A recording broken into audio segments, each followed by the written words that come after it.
Terima kasih pemirsa, masih bersama kami dalam Damai Indonesiaku. Rasa malu benteng keimanan. Itulah tema yang kita angkat pada kesempatan siang hari ini. Tadi guru-guru kita telah memberikan tausiah yang luar biasa sekali bagaimana keutamaan dari rasa malu itu, dan juga malu adalah bagian daripada, yaitu rasa malu ada yang terpuji dan juga yang tercela. Nah, kami persilakan kepada para jamaah untuk mengajukan pertanyaan. Ada Ibu Susi ya Ibu ya, udah senyum-senyum ke saya nih, sudah siap mengajukan pertanyaan. Boleh berdiri Ibu Susi dan nanti akan dijawab oleh Habib Muhammad Syahab. Iya, bismillah Ibu. Oke, dibantu mungkin sama Ibu yang lainnya. Oke, silakan Ibu Susi.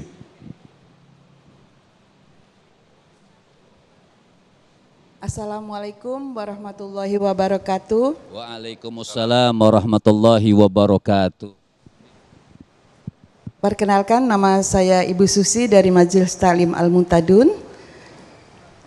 Saya ingin bertanya pada Habib, mengapa orang yang tidak memiliki rasa malu sering terlihat berani melakukan perbuatan maksiat secara terang-terangan? Terima kasih. Wassalamualaikum warahmatullahi wabarakatuh. Waalaikumsalam warahmatullahi wabarakatuh.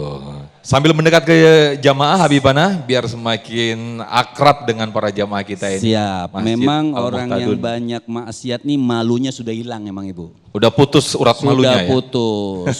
Nabi SAW diingatkan, idza lam tastahi fasna ma syi'ta. Nabi itu diingatkan, dan ini buat kita semuanya, kalau kau sudah tidak punya malu, artinya kau sudah tidak punya malu, fasna ma syi'ta, lakukan yang kau inginkan. Ya, terserahlah kata Allah Subhanahu wa taala. Artinya terserah kalau sudah tidak punya malu. Makanya tapi tanggung akibatnya. Allah juga enggak malu-malu masukin dia ke neraka. Kan begitu?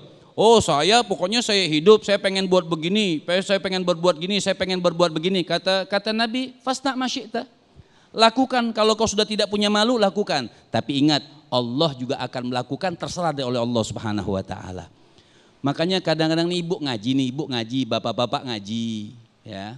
Saya mau tanya, kan kadang-kadang nih orang posting lagi pengajian, suka malu posting pengajian. Kira-kira menurut ibu-ibu, kalau kita ngaji di posting atau jangan? Bapak-bapak nggak usah dah, ibu-ibu aja.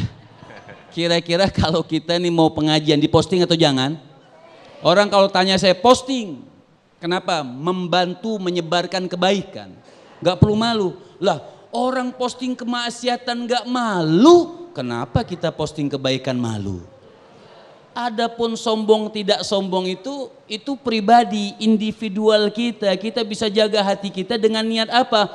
Biarin, kita niatnya apa? Niat kita nggak bisa ngajar nih, tapi niatnya mudah-mudahan teman ada yang mau ikut pengajian, saudara ada yang mau ngikut pengajian. Itu malu yang nggak malu yang tadi Ustadz bilang yang kurang bagus. Makanya orang Masya Allah, na'udzubillah min dzalik, orang yang tidak malu bermaksiat kepada Allah Subhanahu wa taala, dia akan menyesal nanti di akhirat Allah Subhanahu wa taala. Malaikat tidak akan malu-malu memukulnya. Malaikat tidak akan malu-malu membantu untuk menyiksanya. Malaikat tidak akan malu-malu menyebloskannya ke neraka Allah Subhanahu wa taala. Kenapa? Dia bermaksiat dengan terang-terangan. Jangankan begitu, bermaksiat dengan tidak terang-terangan pun disiksa oleh Allah Subhanahu wa taala. Makanya Imam Hasan Al-Basri sampai mengatakan, apa kata Imam Hasan Al-Basri? Beliau mengatakan, ittaqillah anta syubba syaitan wa anta sodiguhu fissir. Kalau kita kesendirian bermaksiat itu berarti kita sudah nggak punya malu sama Allah. Kita maksiat semua apa? Buah si malakama. Ya, artinya kita maksiat terang-terangan, nggak malu sama Allah, nggak malu sama manusia. Kita maksiat dalam kesendirian, kita nggak punya malu kepada Allah Subhanahu Wa Taala. Dua-duanya bukan berarti kalau begitu saya maksiatnya ngumpet-ngumpet aja biar Allah nggak tahu, salah. Maka dikatakan oleh Imam Hasan Al-Basri, ittaqillah, hei kalian manusia, takutlah engkau kepada Allah.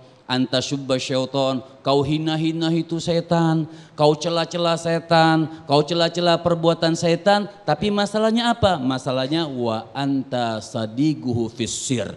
Masalahnya kau teman akrabnya setan ketika sendirian. Ya.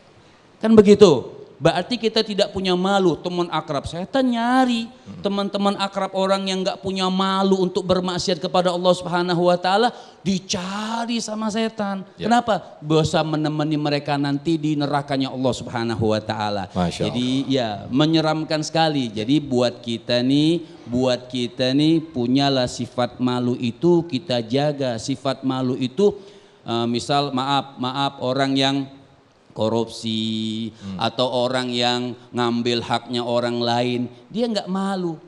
Dia akan berikan makanan anak-anaknya uang yang seperti itu, kan namanya maksiat namanya. Baik. Itu namanya maksiat. Dia tidak malu seperti itu. Dia beli tuh uang maksiat, uang tidak punya malu itu kepada istrinya, kepada anak-anaknya. Maka semuanya kena imbas daripada perbuatan orang yang tidak tahu punya malu. Baik, Masya Allah. Terima kasih Habibana atas jawabannya yang disampaikan oleh Ibu Susi tadi pertanyaannya. Nah,